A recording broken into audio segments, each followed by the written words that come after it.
지금 보시는 화면은 어디일 것 같으세요? 자꾸 질문하면 피곤하신데 맨 위에 글씨가 써있죠. 라누벨 갸르 노드, 프랑스어로 북역, 파리의 북쪽 역입니다. 프랑스의 북역, 북쪽역은 유럽에서 최초로 생긴 기차역이에요. 여러분들 파리에 여행 가시면 여기서 기차를 타야만 스위스도 가고 이태리도 가고 지중해도 가고 가십니다. 자, 이 북역이 이렇게 뭔가 새롭게 생기죠. 기차 위에 2023년 완공입니다. 유럽에서 가장 큰 역인데요. 그 역이 2018년 7월 9일 리노베이션에 착수합니다. 그리고 2023년에 리노베이션이 완공이 되는데요. 약 6억 달러, 그러니까 우리나라 돈으로 한 8,230억 정도를 비용을 예산을 잡았고요. 파리시와 지자체와 협업을 해서 저렇게 역 자체 스테이션을 오히려 미래형으로 바꾸면서 그 도시 자체의 도시재생의 프로젝트를 실행하고 있습니다. 건축가 데니스 발로드라고 하는 사람이 이제 이 파리시하고 협의를 하면서 지금 만들어내고 있고요. 지금 보신 영상은 그렇게 이제 실제화처럼 가상으로 만들어내는 이 프로젝트가 되게 특별한 것은 뭐냐면요. 여기 보시는 것처럼 원래 이 기차역을 놔둔 상태에서 그 위에 기차역 위에 이렇게 덮어서 새로운 그린 시티를 만드는 거고요. 이 안에 그 사용되는 소재가 정말 처음부터 끝까지 다 신소재입니다. 그래서 아마 제 생각엔 내년에 이거 보시러 많이들 가실 것 같아요. 그 중에 몇 가지만 소개를 해드릴게요. 저희 마테리오도 이 프로젝트에 참여를 했는데요. 그 미래의 파리, 프랑스 사람들이 생각하는 미래라고 하는 거는 도시는 미니멀해야 된다라고 생각을 한 것 같아요. 그러니까 뭔가 화려하고 번쩍번쩍한 게 아니라 오히려 지속가능이라고 하는 걸 실현하고 뭔가 에너지 재생이라는 걸 생각을 하기 위해서는 뭔가 좀 미니멀해야 된다. 화려하지 않고 간소화시키는 것이 좋겠다라고 생각을 한 것 같아요. 그래서 여기 보시면 좀 더 친환경적이고 좀 더 유동적이어야 돼서 그래서 이 키워드 자체 두 개를 뽑았더라고요. 유동성, 평정성. 저 평정성은 약간 정서를 생각하는, 고민하는 그런 감성 이렇게 이해를 하시면 좋을 것 같습니다. 일단 보행자화, 그리고 녹지, 녹지가 중요하고요. 그리고 진정이라는 뜻은 여기서 이제 이번에 이 프로젝트 할 때 정말 얘기가 많이 나왔던 건데요. 뭔가 사람들을 정서적으로 좀 뭔가 환경이 도와주자. 그 자체가 도시의 재생이고 회복이다 라고 생각을 한 부분입니다. 그리고 대중교통을 개선. 프랑스 파리는 2030년까지 계획이 자동차를 없애는 거거든요. 이 파리 자체가. 그래서 자전거가 다니게 합니다. 그래서 그런 어떤 파리시 자체의 정책을 따라가는 하나의 일환인 프로젝트고요. 특히나 자전거 거치소를 1,000곳을 둔다라는 목표를 세웠습니다. 위에서 보면 이렇게 되고요. 2030년까지, 그러니까 지금 2023년까지 1차 리노베이션을 하고요. 2030년까지 2차 리노베이션을 했을 때 저런 모습으로 완공이 된다고 합니다.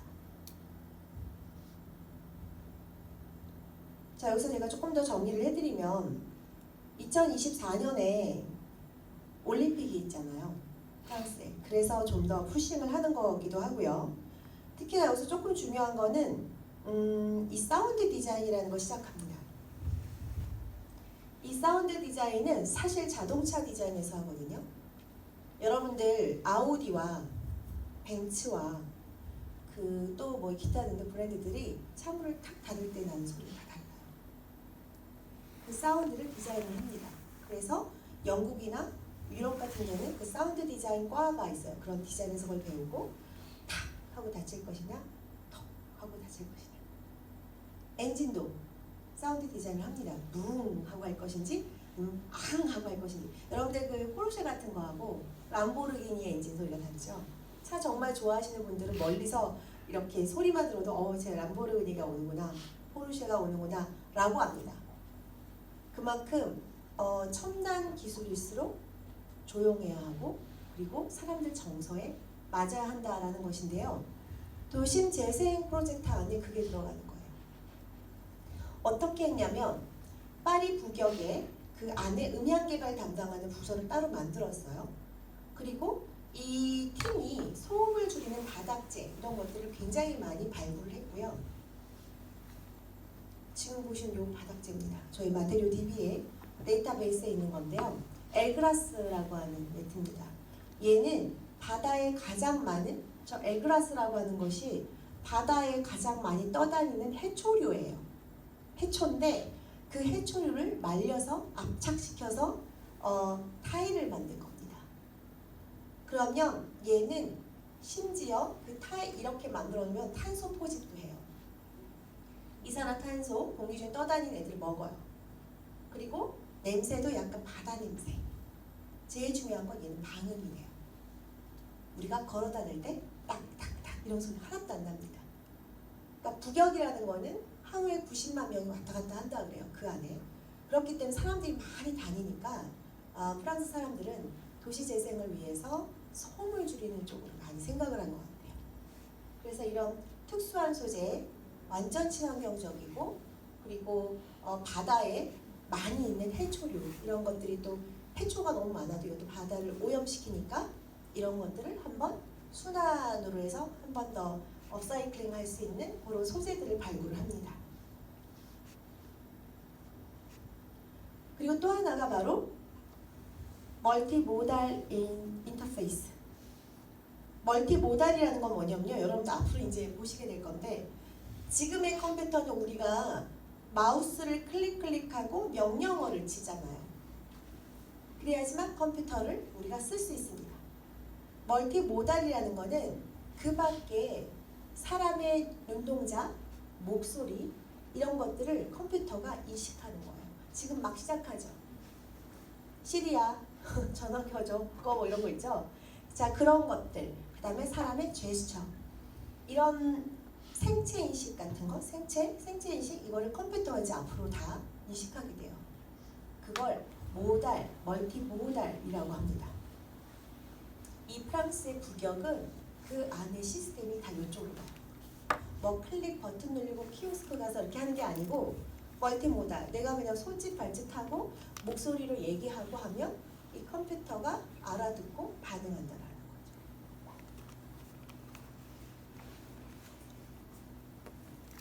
자, 두 번째 도시재생과 신소재. 정말 가져온 것 같은데 갖고 왔네요. 여기 좀 도와주시겠어요? 여러분들 페트병 여기 지금 페트병이 있잖아요.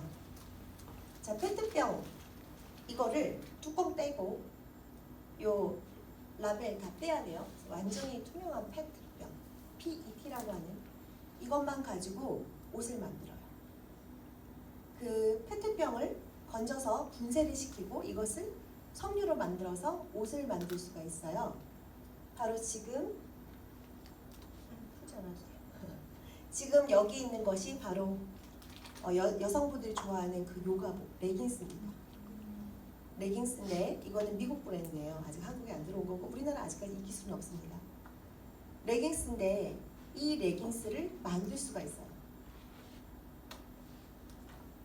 얘를 요 병, 투명한 페트병 요게 몇 개가 있어야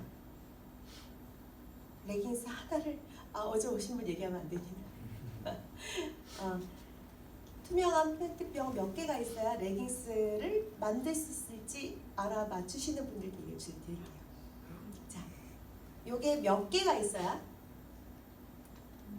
요 레깅스 이거는 참고로 미국의 모노비라고 하는 레깅스고요. 룰루레몬 같은 레벨의 그런 브랜드의 거기 네 틀렸습니다.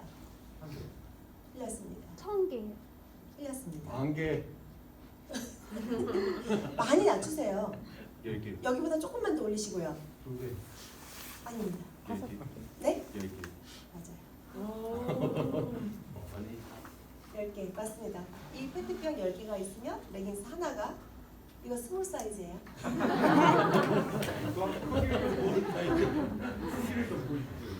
아, 예, 한번 돌려서 보세요. 자, 그걸 만드는 소재를 보여드릴게요. 저희가 원래 이 소재 쪽 하는 사람들이랑 이런 걸 많이 싸들고 다니거든요.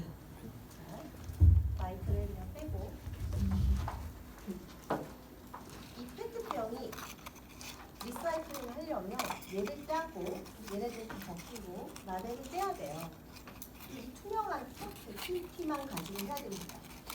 이거를 건져서 이렇게 살살 돌려보실 거예요.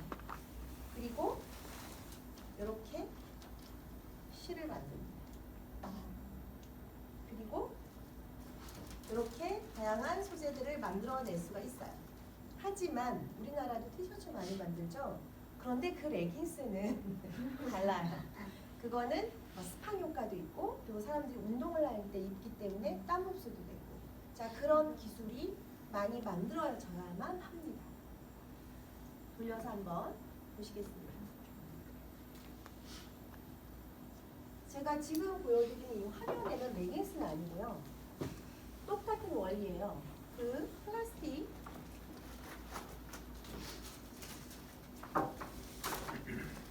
여기 이렇게 들어가 있는 이게 바다에서 그 해변으로 밀려 내려오는 그 해양 플라스틱들이 이거를 건져서 잘 세척해서 이렇게 만들어야 됩니다.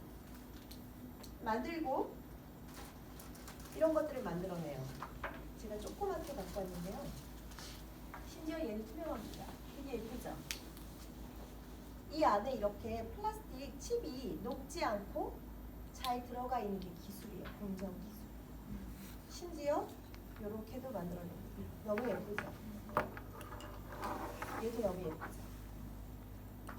자, 이런 소재는 100% 리사이클이 됩니다. 그리고 실제로 우리가 정말 좀 머리 아파하는 그런 플라스틱 그 칩을 사용을 해서 다양한 것들을 만들 수가 있습니다. 단 문제가 지금 이 칩인데요. 이 칩을 고민을 많이 하다가 멕시코에서 이 칩을 가지고 아스팔트를 깔기 시작했어요. 다시 또 질문. 자, 이런 칩이 어느 정도 있어야만, 그러니까 플라스틱 페트병을 할게요. 이 페트병이 몇 개가 있어야 아스팔트 1kg를 깔 수 있어요. 여긴 선물 없습니다. 약간 비슷해요. 좀 더 올려주세요. 9월 10만 개가 있으면 아스팔트 1kg가 깔아집니다. 우리나라도 이걸 SK에서 지금 연구를 한대요. 그런데 실제로 이렇게 아스팔트를 깐 사례가 이제 나오고 있어요. 미국에서도 하고 있고 멕시코도 하고 많이들 하고 있고 인도도 하고 있고요. 우리가 플라스틱을 처치곤란하다 생각하는 것이 아니라 지금 단계에서 플라스틱만큼 재활용될 수 있는 소재가 거의 없습니다. 이게 그래도 가장 매스, 대량 생산이 가능합니다. 초반께도 여기 보시면 아스콘이라는 게 있습니다. 아시죠? 아스팔트? 네. 아스팔트를 만들 때 콘크리트를 넣어서 이렇게 만드는데 이게 파쇄가 잘 돼요. 비가 오고 하면 물이 이렇게 들어가서 깨지고 그럽니다. 크랙이 생겨요. 그런데 이 아스팔트에 넣는, 그러니까 콘크리트에 넣는 요 안에 요 플라스틱을 아까 쪼가리라고 했던 거를 넣으면 크랙이 안 생겨요. 그래서 최근에 이 아스콘을 대체하는 플라스틱, 그러니까 이 플라스틱 칩이라고 하거든요. 디자이너들은 저게 너무 예쁘니까 플라스틱 수프라고 불러요. 왜냐면 아까 어디 갔죠? 칩 돌려보고 계시나요? 네. 그 플라스틱 그 쪼가리에 들어가 있는 그 칩을 이 압축을 잘하면 성형은 안 되니까 압축을 잘하면 얘가 살아있는 플라스틱 그대로 녹지 않고 얘가 잘 이렇게 압축이 됩니다. 그래서 디자이너들은 원래는 뭔가 이런 소재를 찾아서 인테리어를 할 때 색칠도 하고 컬러링도 하고 다듬는데 이 소재는 이 자체만으로 이렇게 되기 때문에 너무 예쁘니까 다들 플라스틱 스프다라고 별명을 지어줬을 정도로 굉장히 수요가 지금 굉장히 큰 소재이기도 합니다. 이런 것들이 이제 아까 이것도 한번 돌려보실 텐데요. 이게 이 소재거든요. 이게 타일인데 아스콘 타일을 배치하는 거예요. 이 소재. 굉장히 탄탄해. 실은 뭐 바깥도 괜찮지만 안쪽에 그런 내장으로도 굉장히 활용이 많이 되고 있고요. 특히나 이 디자이너들이 시도를 많이 합니다. 이것도 한번 돌려서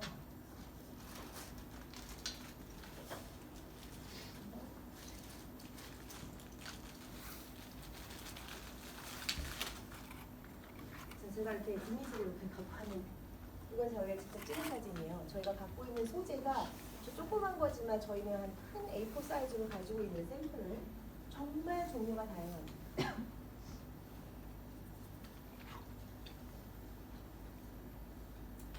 자, 세 번째, 얼버트 피트라고 들어보셨나요? 말 그대로 도시가 뜨거워지는 거예요. 여름에 더우니까 냉방도 틀고 또 자동차 내연도 뭐 이런 온난화 때문에 점점점 도시가 자꾸 뜨거워져요. 그래서 건설 쪽에 있는, 그러니까는 뭐 도시 재생 안에서도 건설 쪽에 있는 분들은 이 건물이 뜨거워지는 거에 대해서 이게 건물이 뜨거워지면 열 효율이 떨어져요, 건물에. 그래서 전기도 많이 쓰게 되고, 그죠? 한번 뜨거워지면 빌딩은 잘 식지가 않습니다. 이유 아시는 분? 갑자기 훅 질문을 너무 피곤하시죠? 제가 물어보니까. 한번 생각해 보시겠어요? 빌딩은 지금 우리가 있는 그런 건물들은 거의 다가 파사드, 겉에가 유리창으로 되어 있거든요. 그죠? 그럼 햇빛이 들어오면 데워지죠. 자, 그러면 단순히 그것 때문에 빌딩이, 건물이 자꾸 뜨거워지고 안 식을까요? 이유 아시는 분? 여기 혹시 건축이나 토목 쪽에 계시는 분? 네, 그 이유도 있습니다. 그것도 있고 또 하나 조금 더 들어가 보세요. 이거 아시면은 이제 개발해서 특허 내시는 분들. 자, 여기에 유리창 있죠. 여기에 햇빛이 들어오면 뜨거워서 지는 게 아니고 얘 때문에 그렇습니다. 프레임. 얘가 알루미늄이고요. 얘네가 뜨거워지면 얘가 갈구게 되고 얘가 빨리 식어요. 그래서 이런 소재들을 만약에 여름에 이제 히팅이 되면 몇 도 이상 올라가지 않고 끊어주는 그런 소재 기술이 있으면 그게 바로 진짜 미래 솔루션입니다.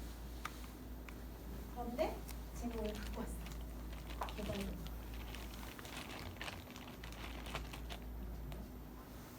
자, 2050년에는 전 세계 인구 68%가 도시에 산다고 해요. 정말 거의 도시에만 사는 거예요.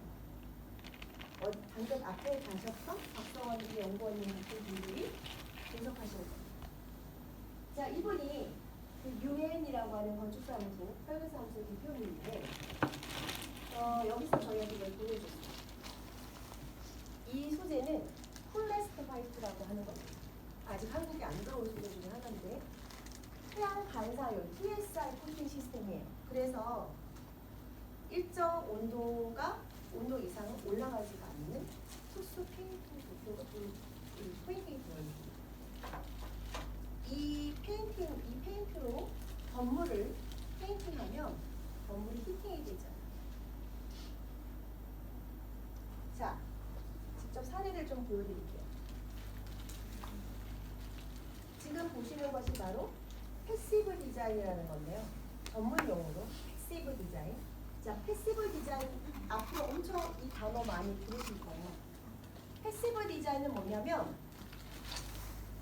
열 에너지를 감소시키는 건데 특정 온도로 이렇게 외부에서 영향이 와서 막 온도가 올라가거나 아니면 너무 추워서 열을 난방에 많이 사용할 때 에너지 효율이 없어지는 거잖아요. 근데 패시브 디자인은 그 자체를 아예 처음부터 솔루션 설계를 만들어 놓는 거예요.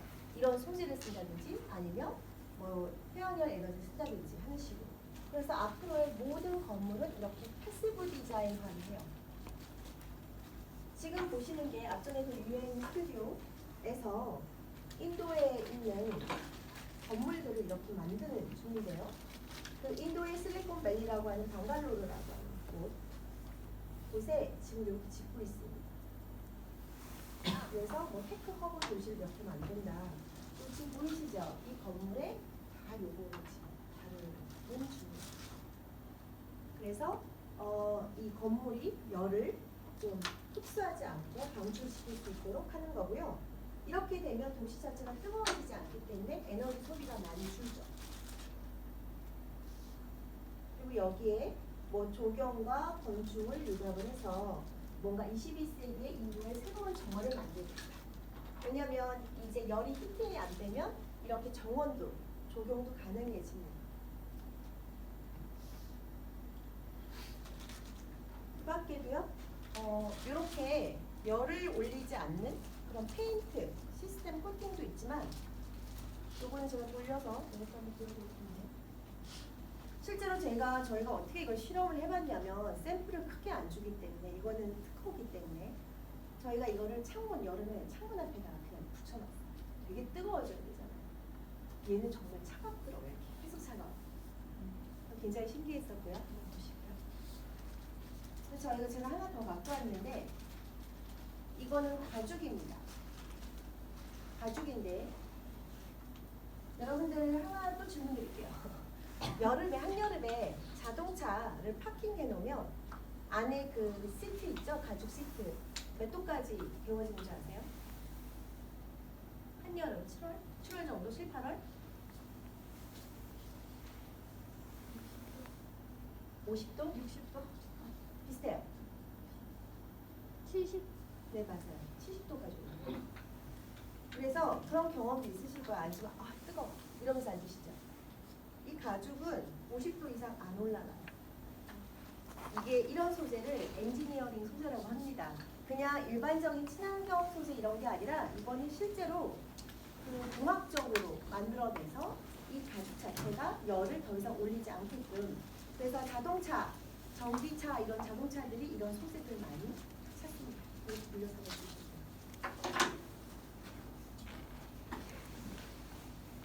자, 지금 화면에 보시는 네 번째 제가 소개해드릴 건물은 살아있는 자연이라고 부르는 영국에 있는 디자이너가 설계한 건물입니다. 저는 이게 진짜 진정한 건물일 거라고 생각을 해요. 이 건물은 그러니까 그 런던에 그 디자인 페스티벌이 있는데 그때 동안에 한 달 정도 일시적으로 그냥 지어졌던 팝업이에요. 그런데 이 건물은 이렇게 들어가잖아요. 봄, 여름, 가을, 겨울로 느껴집니다. 안에 보시면 이렇게 여름으로 들어가서 가을로, 겨울로 이렇게. 이게 가능한 이유가 이 자체에 태양열 솔러 하는 위에 있고요. 여기서 태양열을 축적, 뭔가 그 뭐라 그러죠? 그거를 스토리지 시키는 거 보관하고요. 그리고 자체적으로 온도와 습도를 조절해요.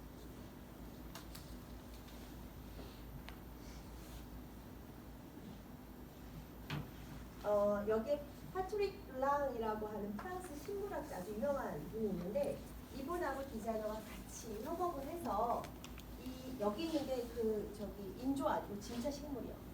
식물들을 정말 요 섹션마다 넣어서 이 식물이 정말 자라고 있는 걸 보여줍니다. 이미 이 프로젝트는 2018년인가요? 7년도에 했던 거고요. 그때 당시에는 사람들이 여기에 대한 인식이 크게 없었어요. 근데 지금 다시 많이 찾아지는 그런 프로젝트 중에 하나입니다. 앞으로의 미래 공간은 특히나 도심지 안에 많은 사람들을 위한 공공 공간이라는 거는 뭔가 멋있고 상징적인 것이 아니라 이렇게 그 실내의 온도나 습도가 실외하고 같은, 그래서 사람들이 굉장히 자연스럽게 느끼게 할 수 있는. 왜 이번에 그 네옴시티 할 때 그 사우디아라비아 거기서 왔다 갔잖아요.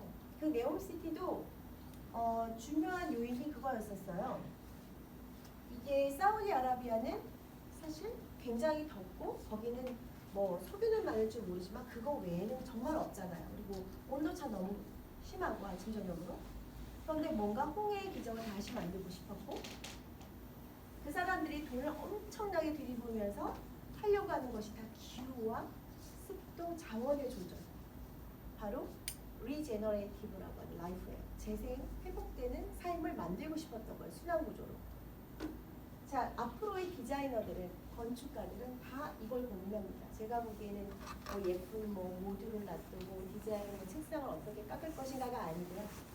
정말 들어갔을 때 쾌적한 순간 정말 이 포로말데이드가 나오지 않을 것인가.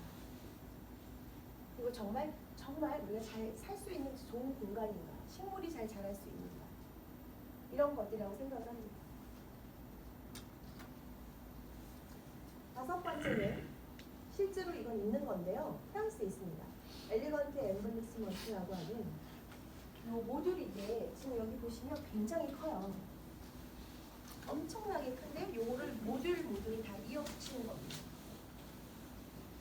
이 모듈은 여기 보시는 것처럼 주변 공기 안에 있는 이산화탄소를 포집해서 공기를 정화시키는 약간 거대한 공기 청정기 같은 거예요.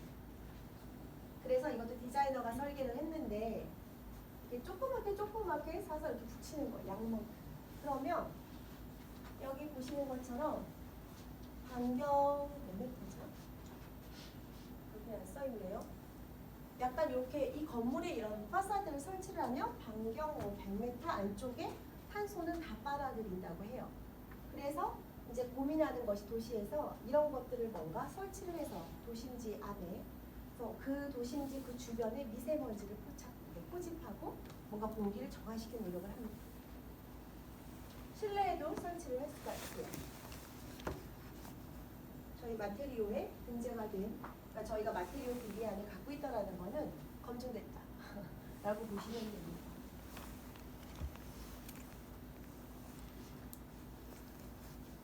자, 여섯 번째. 잠시만요. 자, 이 소재가 축광 소재인데요. 제가 일단 햇빛에다가 살짝 쬐야 돼요. 1초만 쬐도 됩니다. 조금 더 쬐야 될 것 같아요.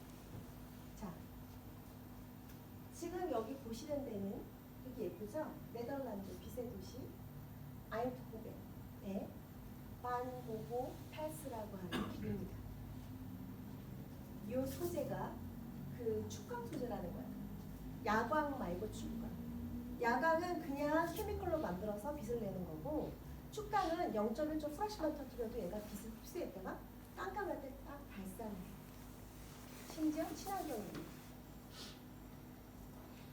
네덜란드에 만든 이 길은 반고의 그림에서처럼 패턴을 만들어요.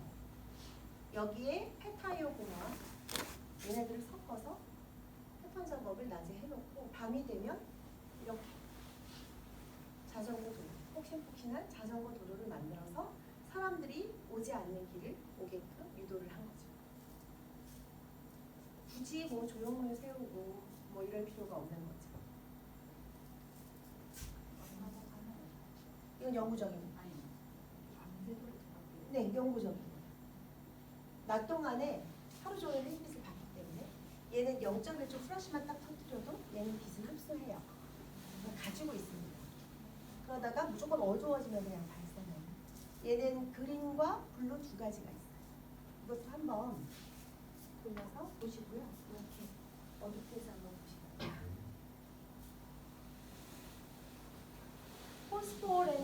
포스포렌센트 실리카 규소예요. 실리카.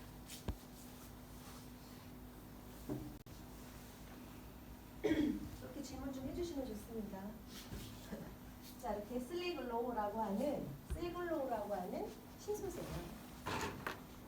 그래서 이거를 이렇게 만들려면 시공이 필요한데요. 이 시공도 기술이라고 합니다. 전 그렇게 들었어요. 그게 아무나 사가지고 할 수 있는 게 아니라고 합니다.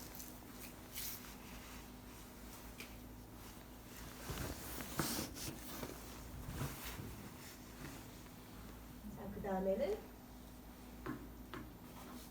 여러분 이게 어떻게 뭘로 보이세요?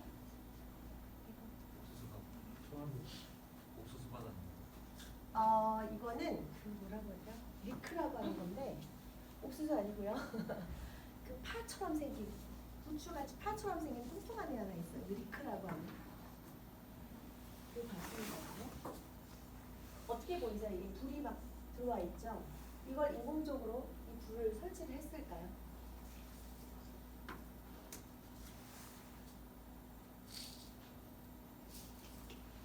과학과 예술 접목했다고 써 있는데 이 밭에 해충들 있죠, 병충. 해충들은 UV에 약해요. 아시죠? UV 라이트를 왜 우리 코로나 때 UV 이렇게 써서 이렇게 싹 다 죽였잖아요. 표면에 그 바이러스. 똑같은 얘네는 지금 UV 라이트예요. 밤에 UV 라이트를 밭에다 이렇게 쏘이면 병충해가 죽어요. 그런데 너무 환상적이죠? 자, 이런 모습.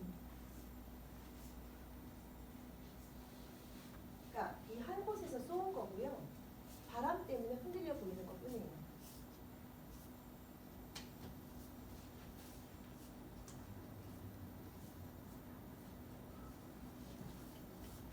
청색과 적색의 UV 라이트. 이 UV 라이트 자체가 식물 성장에 이로운 효과를 가져온다. 바로 해충을 최대 50%까지 줄일 수 있어요. 농약 치지 않아도 됩니다. 그리고 밤에 이렇게 이벤트를 넣거든요. 2년 동안 프로젝트를 했다고 합니다. 자, 또 하나.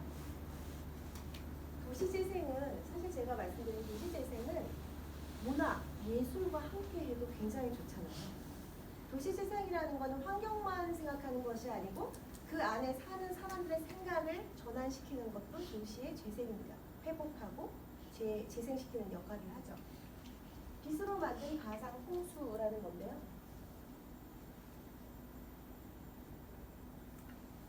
이 가상 홍수 지금 여기 영상에 보시면 자 이렇게 레이저로 강에 있는 물이 마치 넘어오는 것처럼 만들어요.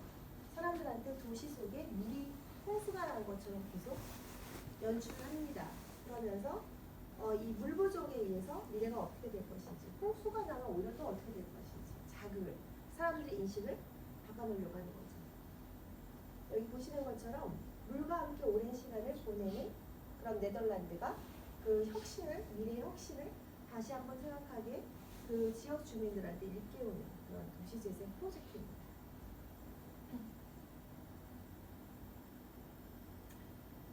자, 지금 요 보시는 화면은 한번 다녀오신 분 있으신가요? 여기가 어디냐면요, 밀라노. 여러분들 프라다 좋아하시죠? 프라다 파운데이션. 프라다가 최근에 만든 파운데이션이라고 하는 큰 전시장을 만든 곳이에요. 이 밀라노에 지어진 이 프라다 파운데이션은 램프라스라고 하는 건축가가 이걸 건축을 해서도 엄청 유명해졌고요. 또 하나 완전 신소재만 썼어요. 그 중에 사용한 게 바로 요겁니다. 구멍이 뽕뽕뽕 난 알루미늄 뽕. 이거. 얘는 100% 재활용이 되고요. 기존의 알루미늄보다 훨씬 가벼우면서도 알루미늄의 역할을 그대로 합니다. 얘는 제가 벗기지 않고 그냥 손에 찌르실 수 있습니다. 이렇게 알루미늄을 물 안에 이거 만들 때 보니까 물 안에다 알루미늄을 이렇게 넣어서 붙여서 꺼내더라고요.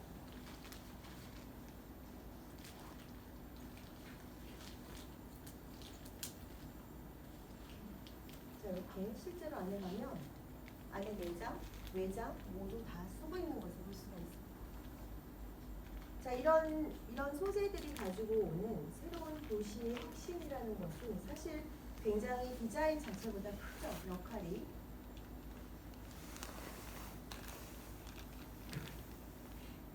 자, 이것도 알루지온이라고 하는 소재인데요. 일단은 운송할 때 코스트가 적게 들고 가볍고 또 루킹도 굉장히 좋습니다. 그래서 실제로 지금 도시 건축부에서 굉장히 활용을 많이 하려고 하는 소재이기도 하고요. 자, 그럼 제가 오늘 왔으니까 도시 전체의 어떤 도시 재생에 대한 얘기를 해드렸는데, 그렇다면 그 세상에 사는 사람들, 우리 사람들의 라이프는 그럼 어떨까? 도시만 재생하면 되냐? 아, 그럼 사람들은 어떤 생각을 갖게 될까? 앞으로 어떻게 갖고 살게 될까?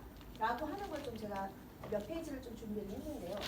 그 리제너레이티브라고 하는 이 자체가 재생이라는 뜻이거든요. 리사이클링은 재생이 아니고요. 그거는 재활용이고요.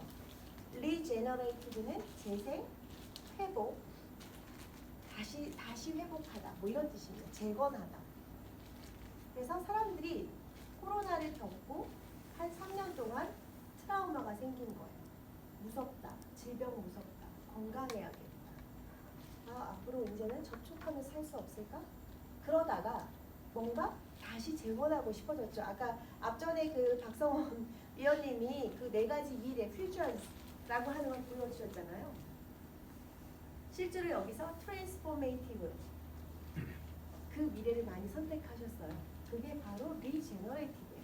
이것들을 사람들이 이걸 바랍니다. 그런데 도시 재생이란 말도 city regeneration이라고 하는 단어로 풀어지거든요.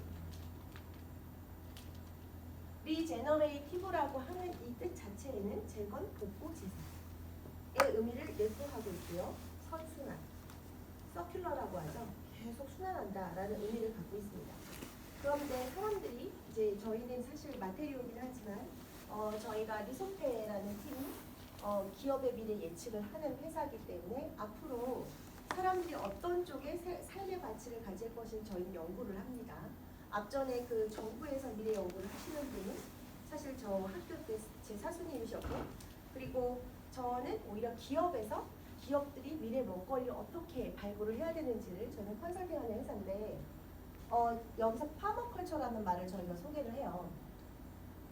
이 파머컬처는 1970년대 때 히피들이 미래를 달라, 우리한테 평화를 달라, 전쟁하기 싫다 그랬던 히피들이 이렇게 농촌에 내려와서 그냥 자연 생태계와 농업을 하면서 살겠다라고 했던 그 시점에서 나왔던 단어입니다. 파머컬처. 최근에 이게 다시 리바이벌 돌아오고 있어요. 바로 재생농업 또는 재생설계라고 해서 사람들이 여기 보시면 do this harm, do more good.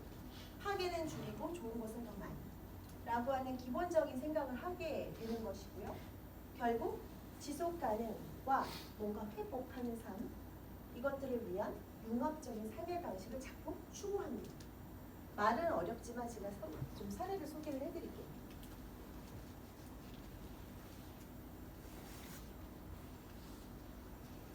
여기 팀버크리터라고 하는 소재가 나오는데요.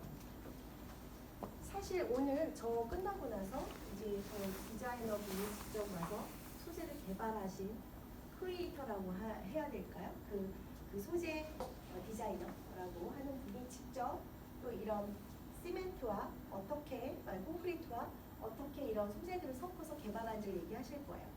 그런데 지금 전 세계가 콘크리트 소재에 굉장히 이슈가 큽니다. 지속 가능 때문에. 그래서 최근에 이런 콘크리트 소재 개발하는 소재들을 저희도 많이 발굴을 하는데 이 팀버크리트라고 하는 소재는 여기 맨 위에 보시는 것처럼 콘크리트에 목재를 넣어요. 그래서 콘크리트 원래 콘크리트보다 훨씬 가볍게 만듭니다. 자, 가볍게 만들면 이거를 운반할 때 비용이 많이 줄어들어요. 코스트가 줄죠. 친환경 벽돌 대안의 소재의 팀버크리트라고 하는 것이고요. 콘크리트하고 톱밥, 목재 이런 것들을 섞어서 만든다. 그래서 목재 폐기물을 처리할 수 있어요. 우리가 버리는 목재 있죠? 그것들을 콘크리트와 섞어서 집을 만들 수 있는 거죠. 그리고 또한 이 팀버크리트는 이렇게 3D 프린터 안에 넣어서 또 3D 프린터로 집을 지을 수도 있습니다. 그 밖에도 이제 사람들이 다이어트를 할 때도 뭔가 저탄소 식단 다이어트라고 해서 탄소를 발생시키지 않는 음식을 먹고 싶어 하는 거죠. 굉장히 의식적인 소비긴 한데 이런 저탄소 식단 다이어트를 통해서 또 재건하는 삶, 리제너레이티브 리빙이라는 것을 실현합니다. 자, 그리고 또 하나 정화된 리빙이라는 그 테마인데요. 최근에 구글이 ESG를 실현하기 위해서 친환경 로드맵이라고 하는 뭐라 할까요? 그 운전할 때 이렇게 보시는 거 있죠?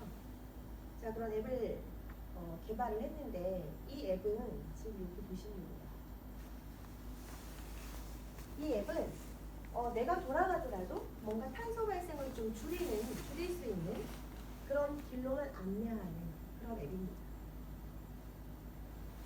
자, 그리고 두 번째 리제너레이티브 브레이킹이라는 게 있는데 이거는 기술적으로 굉장히 이슈가 좀 커요. 그 회생 제동이라고 하는 건데 자동차가 급브레이크를 밟잖아요. 밟을 때 감속 에너지를 전기 에너지로 변화시켜 줍니다. 확 밟았을 때 멈추긴 하지만 이게 에너지로 확 전환이 되는 거죠. 그래서 전기차와 하이브리드 차 안에 적용을 할 수가 있고 제동을 하면 할수록 어떻게 되겠어요? 에너지가 계속 축적되고 이걸 재생할 수가 있는 거죠. 그래서 결론, 미래의 자동차 산업은 점점 교통교체가 없어진다. 그래서 4차 산업은 결국 디지털 팩토리로 간다. 이런 얘기를 합니다. 자, 그리고 맨 위에 바다 위에 떠다니는 큰 배가 보이시죠? 그게 제로 카본 오션이라는 건데요. 사실 지구를 오염시키는 탄소 이런 것들 중에 자동차가 가장 큰 요인이긴 하지만 바다 위에 떠다니는 이 배들에서 나오는 것도 엄청납니다. 그래서 지난달인가요? 뉴스에 났죠? 우리나라도 이걸 만들었는데 중국한테 뭐 뺏겼다 자기를 뭐 이런 얘기를 제가 들었어요. 얼핏. 근데 지금 보시는 거는 해운업 쪽에서 부는 건데 이런 기름이나 뭐 천연가스나 이런 걸 사용하지 않고 자체 그 태양열을 이렇게 축전해서 그거를 가지고 이제 자체 재생에너지를 가지고 이제 이렇게 배를 운영하는 건데요. 지금 보시면 그 전 세계 탄소 배출량의 3%가 해운업에서 나옵니다. 이런 얘기가 있습니다. 그리고 앞으로 해운업의 미래는 저런 선박을 만드는 것이다 라고 하죠. 그 밖에도 네온시티 얘기는 너무들 많이 하시죠. 저희 그 강사님들마다 다 같은 얘기를 하시는데 이 네온시티 자체의 혁신이라는 거는 딴 게 아니고 정말 이렇게 도시 자체가 저렇게 세로로 세워지거나 동그랗게 세워지는 어떤 새로운 도시 형태가 이 안에서는 제일 중요한 거는 결국 선순환이고 그리고 자율 에너지를 사용한다는 게 가장 중요합니다. 자, 그 밖에도 실생활 속에서 활용하는 그 리제너레이티브라고 하는 재건, 회복에 대한 그런 생활 방식은 굉장히 많은데요. 저도 시간 관계상 좀 빠르게 지나도록 하겠습니다. 그래도 가장 많이 프랙티컬하게 실질적으로 많이 이런 리제너레이티브에 대한 이슈가 있는 것이 이런 뷰티 쪽이에요. 뷰티 쪽에서 먹는 것과 바르는 것에 대한 융합이 좀 있습니다. 그래서 예를 들어서 그 샤넬 같은 경우도 여기 이제 여성분들 많이 계시니까 샤넬도 최근에는 그런 어떤 자기네들이 만드는 그 퍼퓸이 있으면 그 퍼퓸에 들어간 성분의 꽃, 그 꽃을 남부의 프랑스 어느 지방의 특정 밭에서 기르고 그 꽃을 가지고 그 향수를 만든다라는 재생농업에 대한 얘기를 많이 합니다. 자, 이런 것들이 이제 뭐 뷰티와 어그리컬처 농업과의 그런 융합이라고 보시면 되는데요. 이런 것들 미용농업이라고